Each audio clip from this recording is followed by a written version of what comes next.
Heureusement que ce truc est pas passé. Vous voyez ce vote là? Ça en fait, je vais vous expliquer ce que c'est.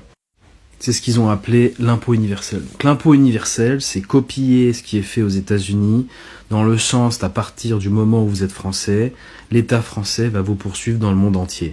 Donc oui, là, on se rapproche des trucs communistes. Mais on va me dire, oui, mais c'est comme aux États-Unis, c'est pareil. Le travail paye beaucoup plus aux États-Unis qu'en France déjà. Vous prenez un ingénieur qui est en France, qui gagne entre 40 et 50 000 au début. Aux États-Unis, c'est 100 000 $ à l'année.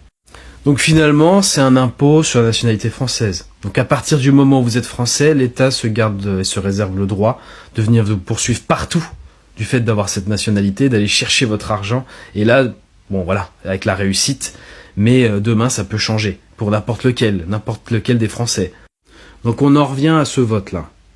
L'objectif, c'est de regarder par rapport au pays où vous résidez hors de France, et si la taxation est inférieure à celle qui se passe en France, l'État français va vous poursuivre et venir chercher la différence. Alors la chose qu'ils vont vous dire, c'est bien évidemment que c'est super parce que c'est pour aller chercher les ultra riches, c'est au-dessus d'un certain plafond. Je crois que c'était 230 000, 250 000 à l'année. Bon d'accord, on peut l'entendre. Le problème, c'est que ça crée un précédent et que finalement, avec une assemblée où si vous avez des députés qui dorment et que vous avez la gauche et l'extrême gauche qui votent ensemble, eh ben ils peuvent casser ce plafond. Donc c'est-à-dire que là, du jour au lendemain, avec une ordonnance ou avec un vote, ce plafond disparaît et n'importe quel Français qui va aller habiter dans n'importe quel pays, si la fiscalité est inférieure à celle de la France, l'État va venir prendre la différence. Et c'est pour ça qu'il fallait s'opposer dès le début. Ce qui était très drôle, c'est qu'on a vu des députés se plaindre qu'il manquait des votes du PS. Donc le Parti Socialiste n'a pas voté et s'est abstenu.